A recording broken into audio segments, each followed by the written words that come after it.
Jeffrey never wanted to marry her, but when he saw the gun pointed at his mother's head, his fiancée pinned to the floor, his wedding guests in flight, and the priest on his knees, he tied the knot with Yara, the Mafia princess. And for 3 years he reminded her every day that she stole his life. But on the night her father was killed, she stepped in front of a bullet meant for him, and as she lay bleeding in his arms, she whispered, "I'm sorry. You're free now." That was the first time he realized the woman he hated loved him more than anyone ever had. The last time Yara saw her father's face was 10 years ago. She had just returned from school and rushed to meet her father in his study, but she met the worst nightmare any child could imagine. As the door creaked open, a massive explosion threw her down the hallway and into a world of darkness. Now she lived with a faint memory of her father's face, yet his voice remained, deep, calm, dangerous. Men trembled when he spoke, but with her, "Yara, my little moon," he would say, brushing her hair back gently like he had done since she was 5. "Tell me what you hear outside." "I hear 5 cars," she would smile. 3 engines still running. Uncle Rashid is nervous. Her father would chuckle in a way that made his lustrous beard vibrate. Behind that smile was a deep sadness. Watching the one person he loved suffer burned his soul. Despite all his wealth and power, Don Vasilev could not give his daughter her sight back. They had explored many medical options, but there was nothing he could do. Now his hope was hanging on a thin thread. Yara had been blind since she was 13, when a failed assassination attempt on her father's life cost her sight. Too much smoke, too much damage that his vengeful retaliation could not fix. Even in his late 50s, Don Vasilev was a cold-hearted beast, a mafia drug lord, arms dealer, and head of the wealthiest criminal organization in Europe. The country feared him. He was the kind of man you wouldn't dare to meet in your dream, say little of the real world. He was a man whose rage toppled economies and started wars. But behind his massive fortress was his weakness, Yara. She feared living her whole life in darkness, and he would do anything to give her back her sight. Jeffrey Cole was 29, a brilliant neurosurgeon, calm under pressure, precise, cold when needed. He and his bride were at their couple's dance rehearsals when he got a call from the hospital director. "Urgent?" he asked, with a slight irritation in his tone. He was supposed to be on leave. He was getting married in less than 3 weeks. His wedding planning and arrangements were ongoing. How lucky he was to be marrying Wendy, his high school sweetheart. Wendy was not only beautiful and successful in her career in corporate banking, she was warm, soft-spoken, and safe. His mother adored her. Everything about his life was clean, happy, predictable, until the call came. "You're required for a private surgery," the hospital director said carefully. Jeffrey frowned. "Required?" A pause. "It's for Yara Vasilev." Silence. Everyone knew that name. Daughter of the most feared mafia boss in the country. When Jeffrey first walked into Yara's hospital room, she turned toward him instantly. "You walk lightly," she said, softly. He stopped. "You hold your breath when you're thinking. You don't like this." He felt exposed. "I'm your surgeon," he replied professionally. She smiled. "I know. I've been waiting for you." Her voice wasn't spoiled or arrogant like he expected. It was warm, curious, hopeful. "You're my last chance to see the world again." Jeffrey swallowed. He forced himself to stay detached. "This surgery is risky." "I'm not afraid," she said. He didn't know why those words unsettled him. He felt pity and subtle admiration for her courage.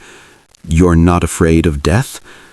"I've lived with my heart in my mouth for as long as I remember. In my world, death is a part of life." Jeffrey was checking her vitals when her words hit him. He stopped. "Then it means you have never truly lived.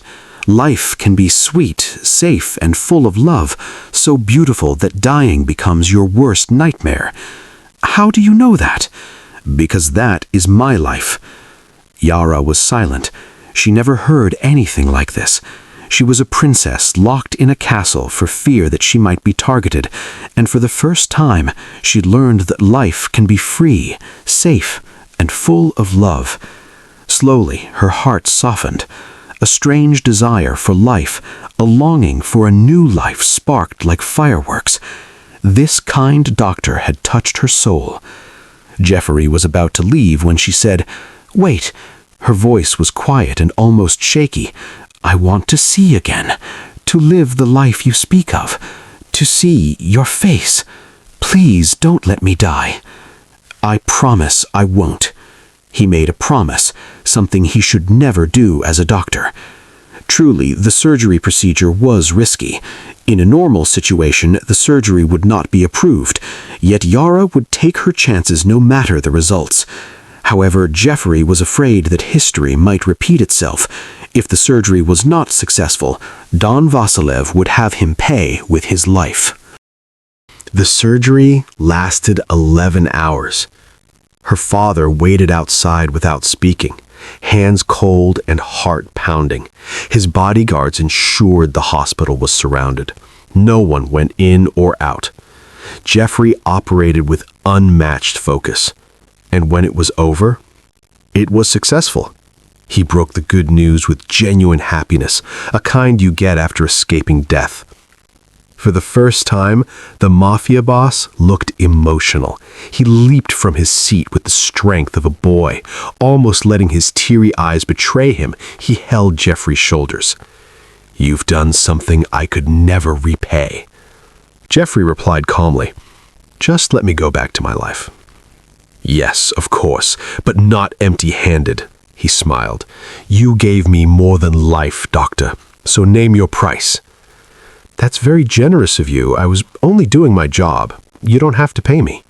"Nonsense, boy. You did more than your job. Please, take me to my child." He walked alongside the doctor to the recovery room. They stood by the glass windows and saw Yara laid like an Egyptian mummy, in layered bandages around her eyes, oxygen tubes connected to her mouth and nose, and a pulse monitor reading with constant beeping. "She's unstable for now, but you can see her from here." Don Vasilev could not contain his joy. The doctor couldn't wait to disappear. He didn't realize that the moment she opened her eyes, his life would change forever. 2 weeks later, the bandages came off. Light flooded her vision. Blurred shapes, movement, and then a man standing in front of her. Tall, sharp jaw, tired eyes, white coat. She let the stare linger, trying to see more than her eyes could allow. "Take your time," Jeffrey said gently. She blinked, and when her vision cleared, she gasped. "You're—" He frowned. "Are you dizzy?" She shook her head slowly, assessing the length and breadth of his face and torso. Broad shoulders, short beards, ocean blue eyes she wasn't afraid to drown in, and a short brown hair she wished she could touch. "You're beautiful." He stiffened. She laughed softly. "I imagined your voice differently." She was right. "Who?" She shook her head. "No one." Still smiling and staring. He felt heat rise to his neck. He wasn't used to patients looking at him like that, not like he was a miracle or an artifact. Yara recalls the night in her hospital room before the surgery, she had whispered to her trusted maid, "Describe him again." "He's tall, serious. He doesn't smile much." Yara smiled into the darkness and whispered to herself, "I think I'm already in love." At first, her innocence appealed to him. Crescent's smile, childish questions, and light chats. He was the kind of doctor who made every moment memorable. She asked if the doctor could dance with his eyes closed. He laughed, and the two plunged into an argument over the possibility. Soon, she persuaded him to read novels to her hearing, and later help her get around the hospital. When the bandages were removed, her dependence increased. Jeffrey tried to discharge her quickly, but she kept asking for him. "You have other doctors," he said firmly. "I don't want them." "This is inappropriate." She tilted her head. "You're getting married." He froze. "It's none of your business." "I decide what my business is." She sat up like a predator with eyes fixed on her prey. "Tell me about her." He hesitated. "Come on, I'm just curious." "We met in high school, fell in love, and ever since then, Wendy has been my everything." Her face turned pale, angry even, like a child lost her doll. "You smell different when you talk about her," she added quietly. He stepped back. "Miss Vasilev, this ends here." But for Yara, it had just begun. Jeffrey's ploy to get her discharged finally worked. Yara arrived home, feeling lonelier than ever. Everything seemed different. Her father's guards and workers lined up to welcome her. Her caregiver, Amina, and father were beside her as she walked into the mansion. Don Vasilev was so excited that he showed her around the house like a tour guide. "That's the way to the garden, your favorite part of the house." "Yes, Papa. Can I go to my room now?" "Of course you can. Go now, my little moon." She was already halfway up the stairs when he called out, "Make sure you come down for dinner." She nodded. "Father," she said calmly at dinner that evening. "Yes, my moon." "I want to marry Jeffrey." Silence. Her father studied her. "He is engaged. In fact, he's getting married tomorrow." "I know. You've known him for weeks." "I loved him before I saw him." Her father's jaw tightened. "You are asking me to force a man to—" "I'm asking you," she cut in softly, "to make sure I am not alone again." He set his cutleries aside and turned to Yara. "You are the most beautiful girl in the world. You have my blood, so you are the most powerful girl in the country. You can get any man you want without having to force them. That is why I want him, Papa. Jeffrey is kind, funny, and super smart. And he's a successful doctor with no criminal record nor affiliations to any cartel. He's safe, Dad. It's just sad that we met at the wrong time." Her soft voice was almost breaking. That was all it took to move Don Vasilev to do the one thing he never imagined he could do: force a man to marry his only child. His daughter's happiness and safety mattered most. That morning, the church sparkled with flower decorations, elegantly dressed wedding guests, and the beautiful bride and groom about to take their vows when the church sprang open. Eyes wide, mouth open, everyone turned to the mobster approaching, and among the big guns and hefty men in suits was a girl in a simple white dress and soft aura that resembled an angel, but she was Jeffrey's worst nightmare. Yara and her father approached the couple as he announced their presence. "Well, well, well, my humble doctor, or should I say, son-in-law. You see, when you gave my beautiful daughter her sight, I offered you money, but you refused.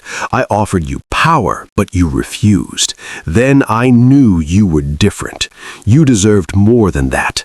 And what else can I offer to match the priceless gift you gave me, if not my most valuable possession, my daughter?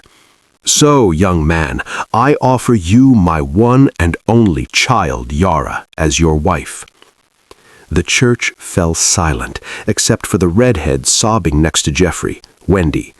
"What? Jeffrey, no!" she cried. Jeffrey reached out to her, but the strong hands of Uncle Rashid pulled her by the hair. Wendy struggled. "Get your hands off me! Don't touch her, you bastard!" "Be gentle with the woman, Rashid," Don Vasilev cautioned him.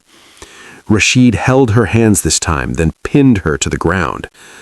"I can't marry your daughter. I love Wendy and I'm going to marry her, so please leave," Jeffrey said firmly, looking into Don Vasilev's eyes. No one dared do such and live to tell the story. Don Vasilev, now pissed, stepped closer and made a sign to one of his men, and the man grabbed a woman sitting at the front row. The crowd murmured in fear. The woman begged to be spared, yet he dragged her to the altar at gunpoint. Recognition flashed, and Jeffrey screamed, "Mother!"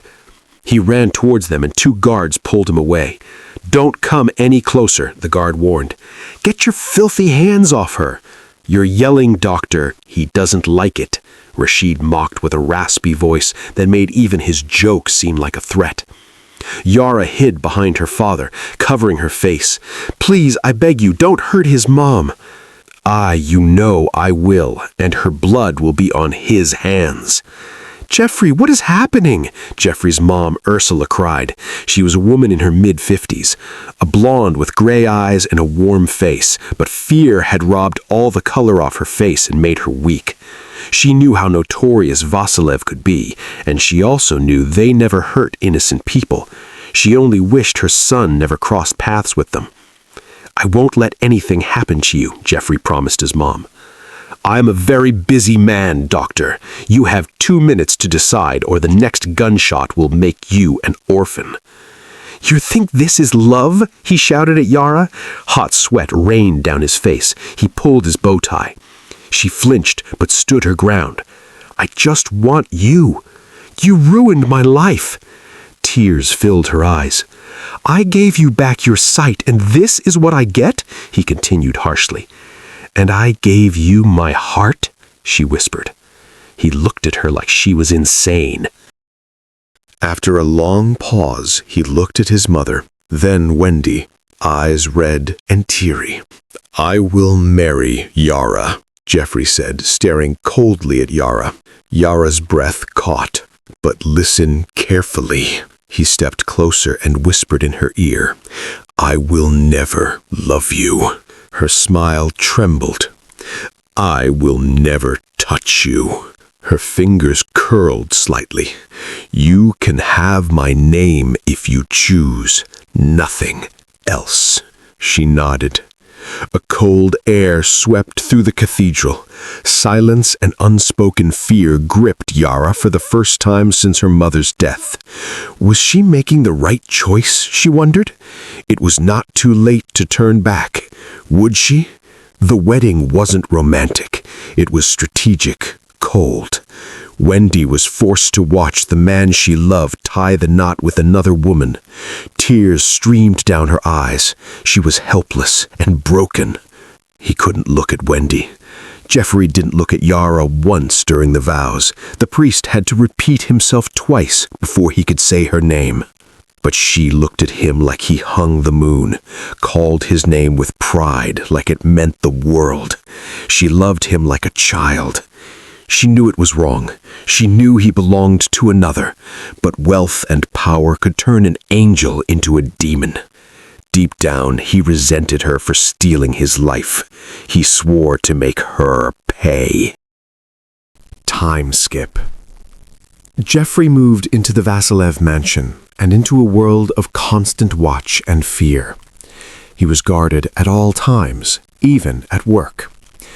At home, life was a nightmare, quiet and lonely, despite the presence of his wife, Yara. He didn't speak with her only when it was absolutely necessary. They slept in separate rooms. He was distant, cruel with words. "Don't wait up."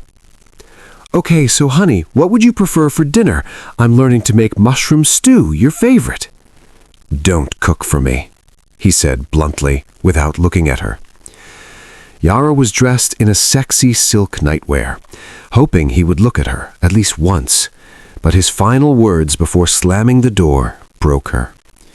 "Stop trying. You can never be Wendy." She sat on the floor and cried herself to sleep. It wasn't the first time, nor the second.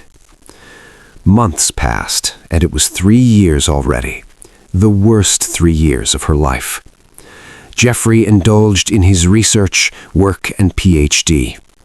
Late nights became normal, but she still left the porch light on, still remembered how he liked his tea, still smiled when he entered a room, and every night she whispered to herself, "One day he'll see me too." After 3 years of waiting, cooking, smiling, and playing the good wife, she no longer waited. She no longer dreamt of a happily ever after. She called her lawyer and had him draft the divorce papers without her father's knowledge. Jeffrey couldn't understand Yara anymore. She was different, cold, distant, and quiet. Yara didn't try to impress him anymore. She didn't visit his room nor talk to him.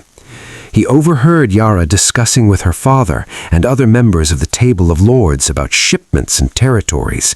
She was brilliant and surprisingly a powerful negotiator.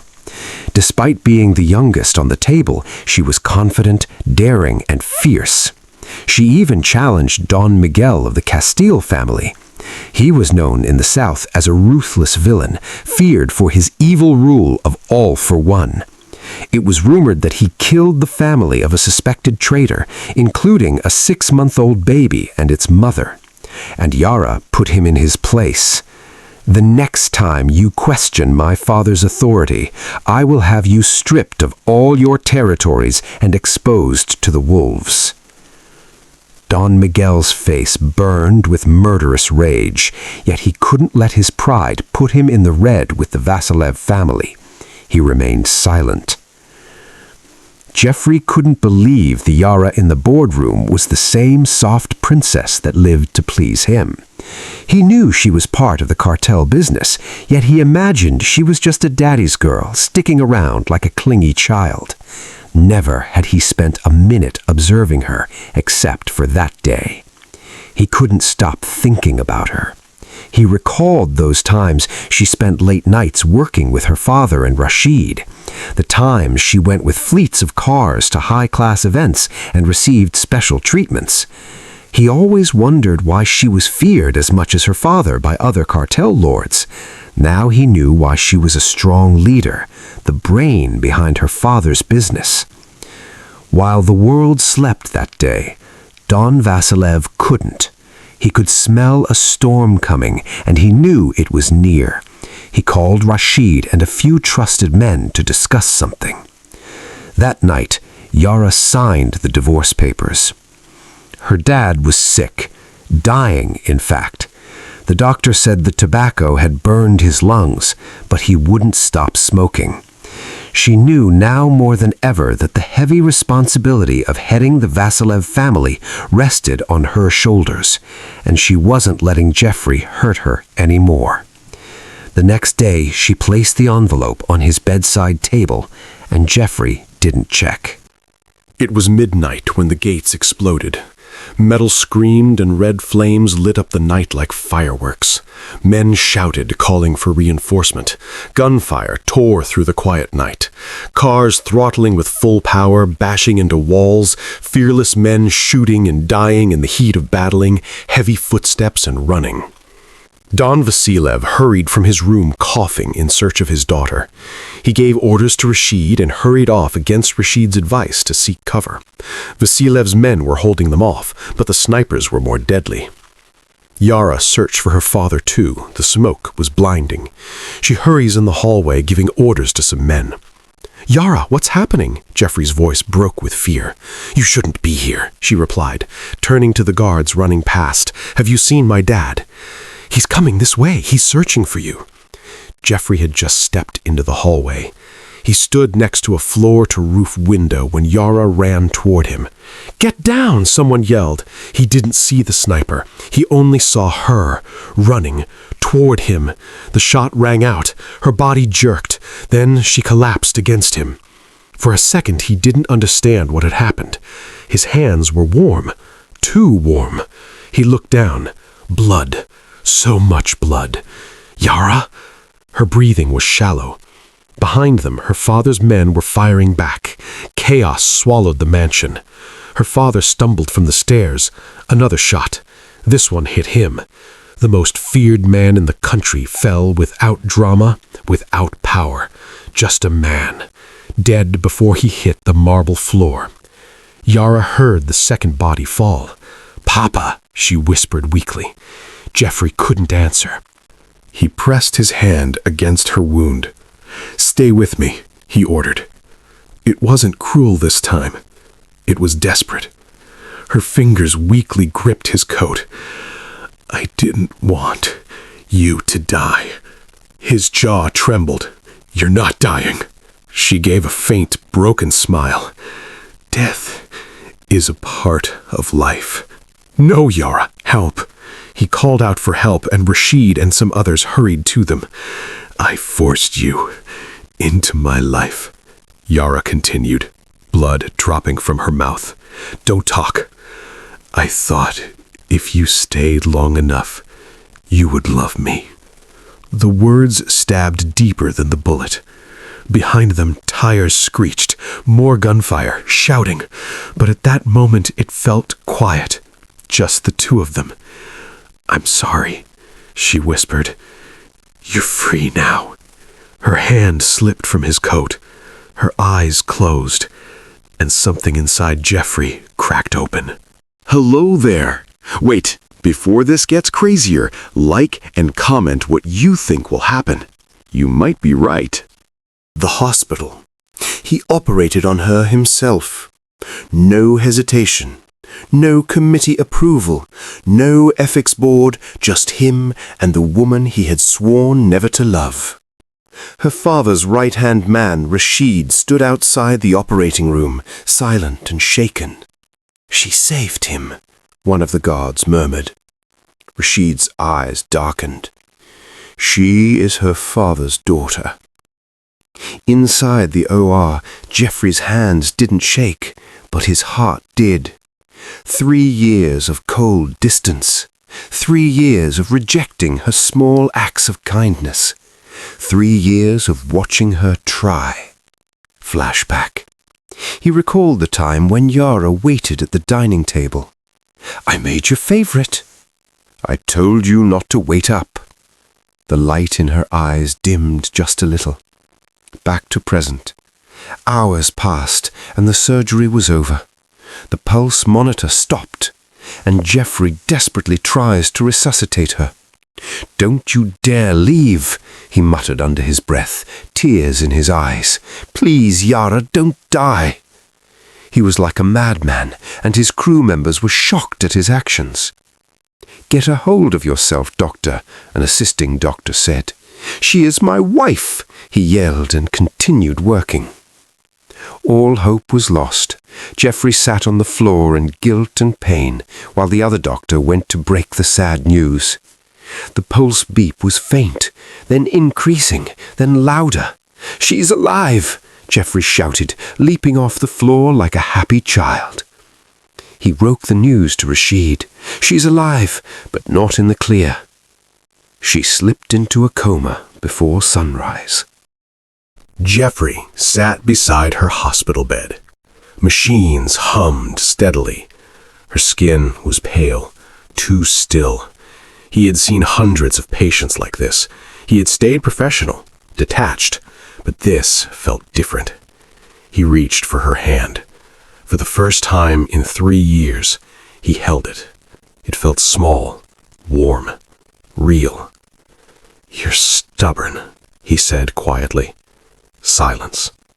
"You don't get to leave after saying something like that." He swallowed. "I never asked to be free." His voice cracked on the last word, and he hated that it did. Days passed.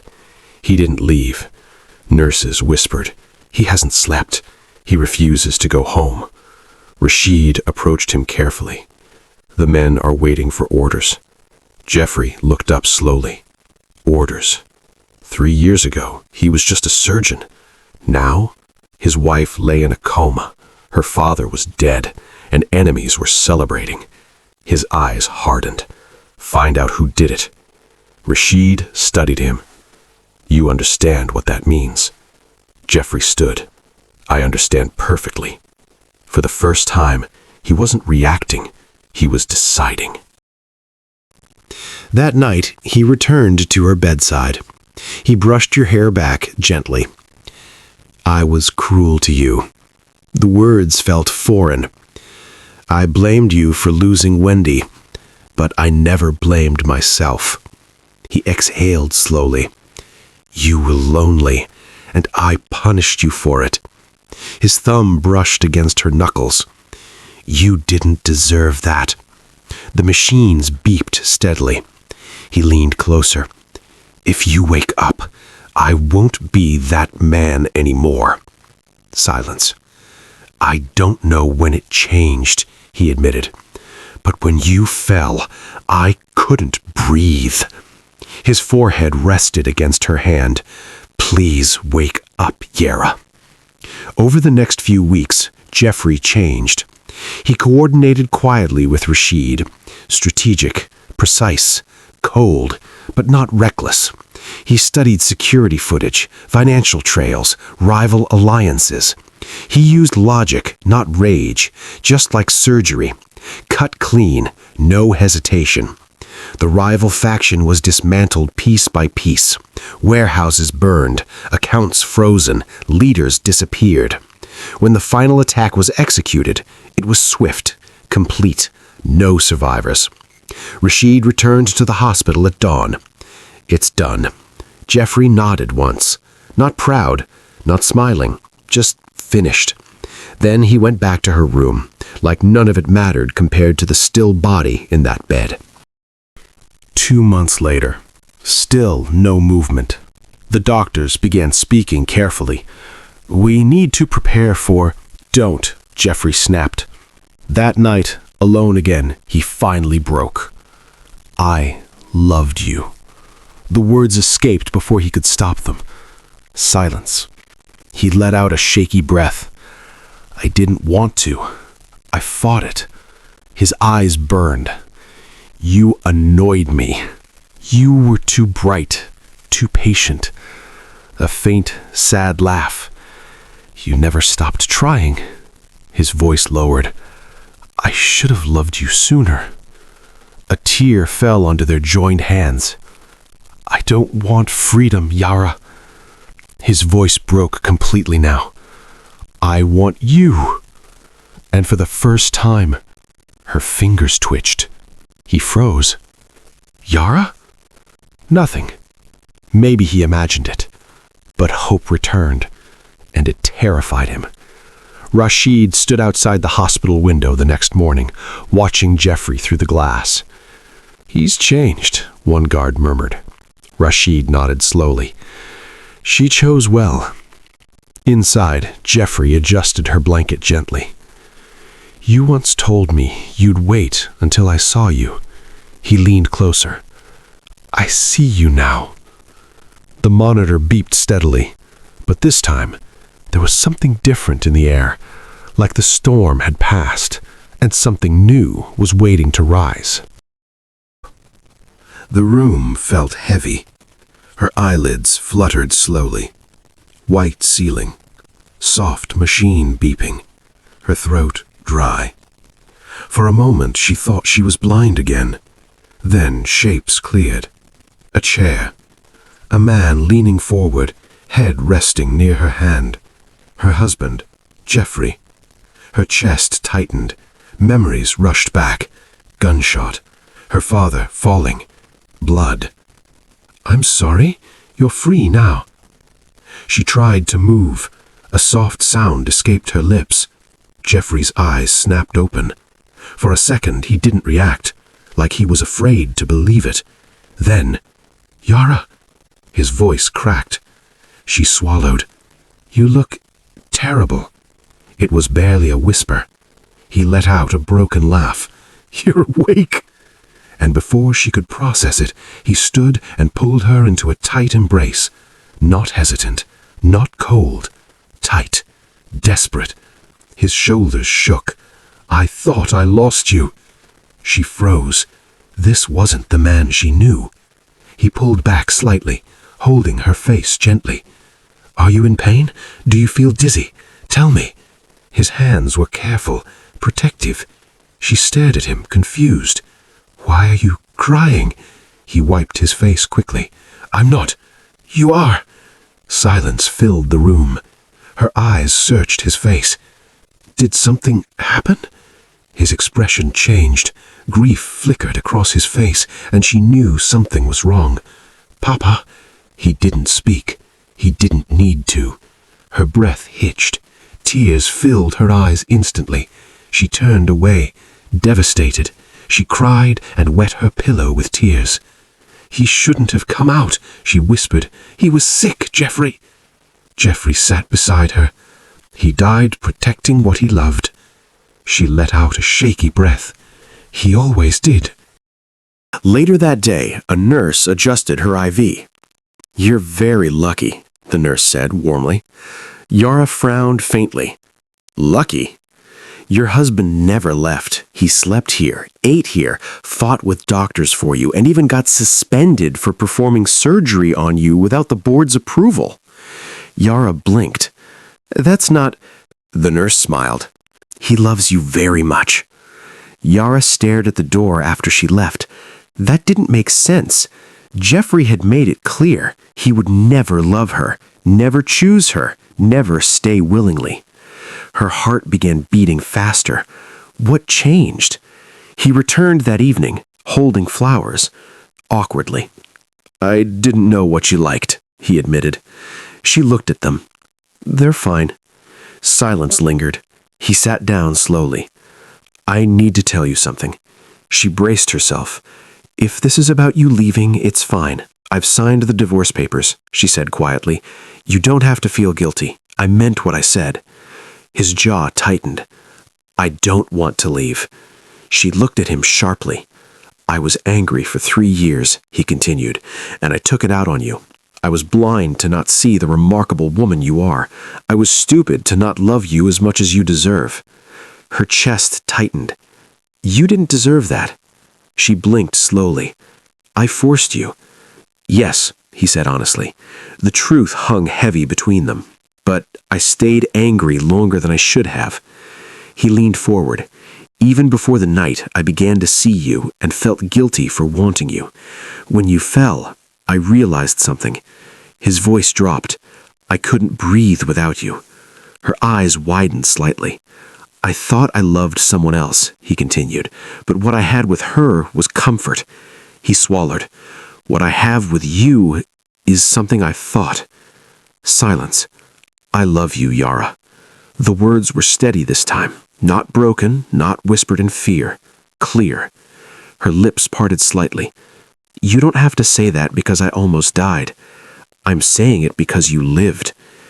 A tear slid down her cheek. "I waited 3 years," she whispered. His voice softened. "I know." The next morning, Rashid entered the room. Tall, composed, loyal. He bowed his head slightly. "Miss Yara." She straightened instinctively. "You shouldn't bow," she said softly. "I must." Jeffrey stepped back quietly, watching. "Your father named you successor," Rashid continued. "The men are waiting." Her breathing slowed. "I am not ready."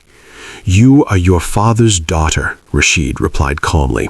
"Your father prepared you more than you realize. You are ready." Flashback. She recalled her father speaking softly in his office. "Power isn't noise, Yara. It's patience."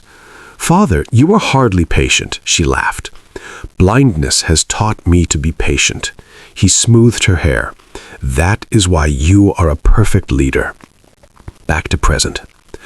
Under Geoffrey's command, your father has been avenged. The Castiles and the other rivals are gone, Rashid added. She glanced at Geoffrey. He met her eyes. He handled it, he said calmly.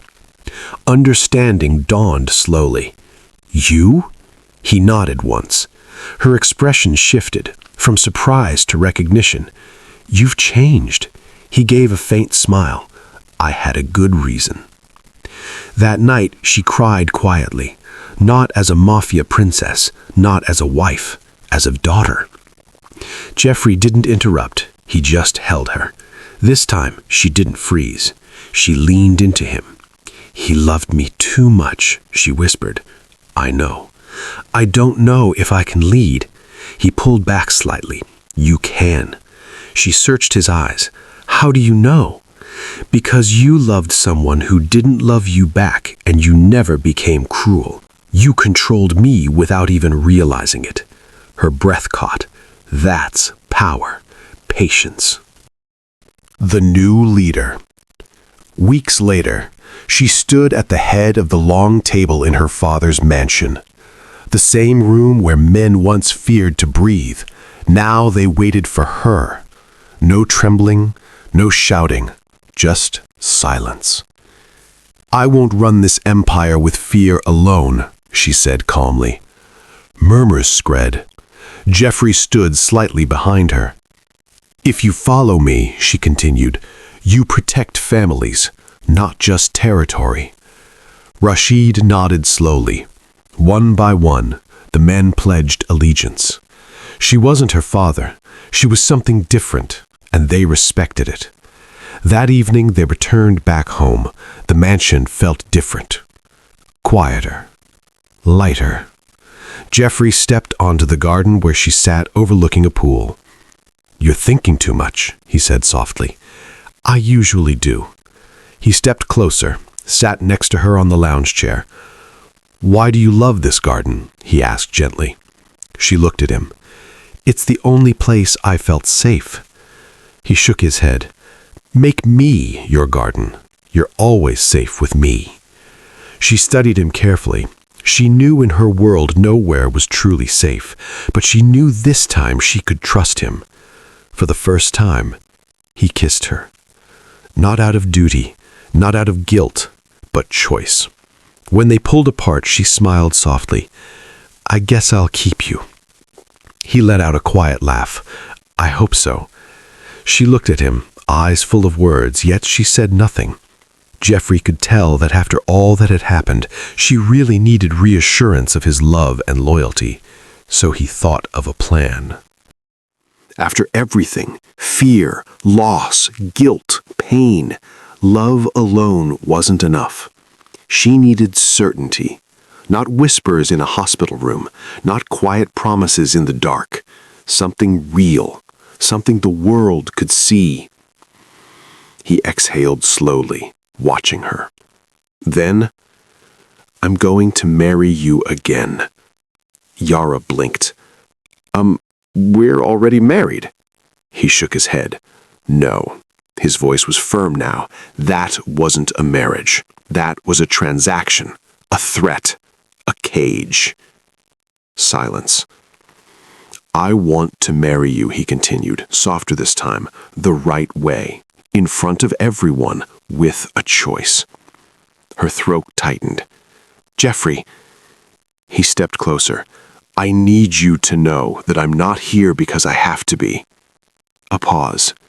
I'm here because I choose you. Her lips trembled slightly, and for the first time, she believed him. A month ago, Geoffrey recalled, news had spread fast.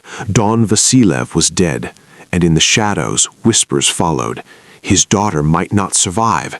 The empire is collapsing. The Vasilev name is finished. And inside a quiet sitting room in Vasilev Mansion, Geoffrey's mother sat across from him. Come with me, she said in an urgent whisper. This is your chance. You're free now. Geoffrey didn't respond. She's unconscious half the time, Geoffrey. Her father is dead. This world, this is not your life. He finally looked at her. It is now. Her face hardened. No, this is obsession, fear. You're not thinking clearly. I am. You loved Wendy. You were going to marry her. Silence. I did. Her eyes lit up with hope. Then come back. We can fix this. I don't want to fix it. Silence. I've already found something real. Her expression slowly broke. The return of Wendy. Jeffrey's mother made a decision. If he wouldn't leave, she would remind him. Days later, Wendy stepped out of a black car across the cafeteria, elegant and composed as always, yet her eyes still carried the memory of that day, the church, the gun, the betrayal. "Are you sure about this?" she asked quietly. Jeffrey's mother nodded, taking a sip of her tea. "If he sees you, he'll remember." Wendy hesitated. "And if he doesn't?" A pause. "Then at least you'll have your answer." Back at the mansion, Yara stood in front of the mirror, adjusting her earrings. Jeffrey stepped in behind her, placing a soft kiss on her shoulder. "Everything is ready," he said. She met his eyes in the reflection. "You're really doing this?" "I told you I would." She studied him carefully. "No guns?" A small smile. "No threats?" "No one forced?" "Only if you say yes." A beat. She turned to face him. "And if I don't?" His expression didn't change. "Then I walk away." Her breath caught, not out of fear, but because she knew he meant it. "Then yes," she whispered. The wedding day. The church looked the same, but it felt different. No fear, no guns, just silence and anticipation. The same priest stood at the altar, older now, more careful but calmer. Jeffrey stood waiting, this time not forced nor angry or trapped. The doors opened. Yara stepped in, glowing in white like an ethereal being covered in lacy veil. The church organ played, and the romantic ambiance toppled with white petals raining on the bride like confetti. Yara never imagined this day would come to walk down the aisle with the man she loved without guns. She imagined how happy her father would have been to walk her to the altar, and a small tear dropped from her eyes. Despite everything, she survived, and life was giving her another chance to love. As Yara stood next to Jeffrey taking the vows, the warm smile on his face proved how much he wanted her. Every word was an expression of his undying love for Yara. Then a voice cut through the air, sharp and bitter. "Stop!" Gasps filled the church and murmur followed. The surprised guests turned to the two ladies. Yara's guards stepped forward instantly, but she raised her hand. "Don't!" Everyone turned. Wendy stood at the entrance, eyes locked on Jeffrey. "You were forced into this," Wendy said, walking forward. "Everyone here knows it." Silence. "You loved me," her voice trembled. "You were going to marry me." Jeffrey didn't move. "Tell them," she demanded. "Tell them this isn't real." The priest hesitated. The entire room held its breath. Jeffrey stepped forward, not toward Wendy, but toward Yara. "I did love you," he said honestly. Wendy's eyes softened. But that love, he paused, searching for the right words, was safe. Confusion flickered across her face. "She taught me something different," he continued, glancing at Yara. "Yara loved me when I gave her nothing." A beat. "She stayed when I pushed her away." Another step closer. "She chose me when I didn't choose her." His voice softened. "And when she had every reason to let me die." Silence. "She didn't." Wendy's eyes filled with tears. "I'm sorry," he said gently, "for the pain, for the past." A pause. "But I won't lie to you." He turned fully toward Yara. "Yara is the woman I love." The room shifted, this time with understanding. Wendy let out a slow breath. Tears fell quietly now, not from shock, but acceptance. "I think," she whispered, voice breaking slightly, "I already knew." A faint, sad smile. I just needed to hear it. She looked at Yara, really looked at her, and for the first time, there was no hatred, just closure. Without another word, she turned and walked away. Yara didn't hesitate. She ran after her. "Wendy!" Wendy stopped, but didn't turn immediately. "I'm sorry," Yara said.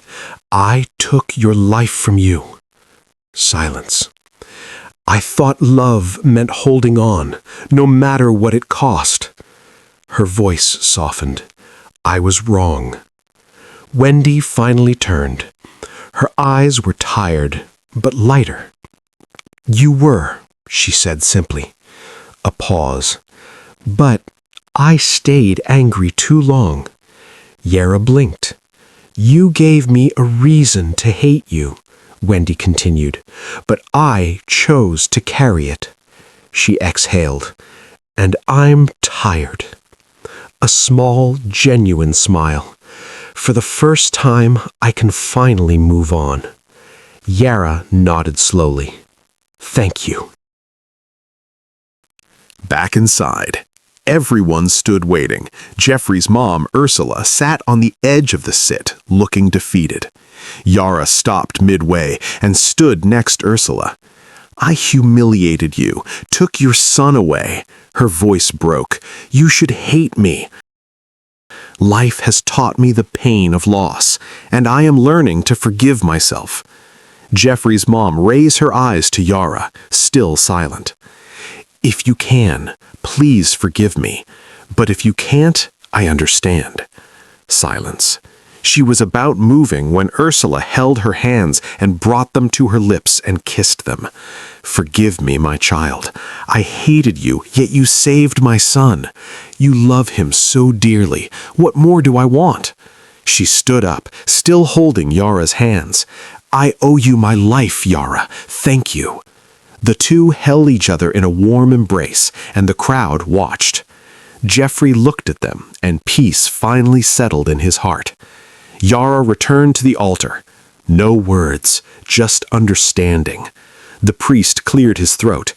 "Shall we begin?" This time, Jeffrey didn't hesitate.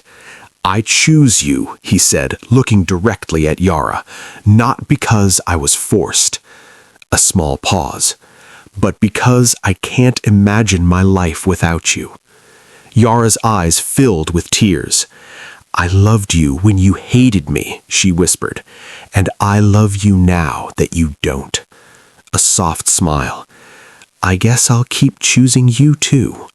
The vows were spoken, the rings exchanged, and when he kissed her, it wasn't obligation, it wasn't guilt, it was love, quiet, unbreakable. Some love stories begin with a spark, theirs began with fire. And somehow it survived long enough to become something softer, stronger, forever. Thank you for watching. Tell me in the comments section in one word what you think of Yara, Jeffrey, and Wendy. I'd love to hear your thoughts. I wish you a beautiful love story. Make sure to like and subscribe for weekly romance, dramas, and stories.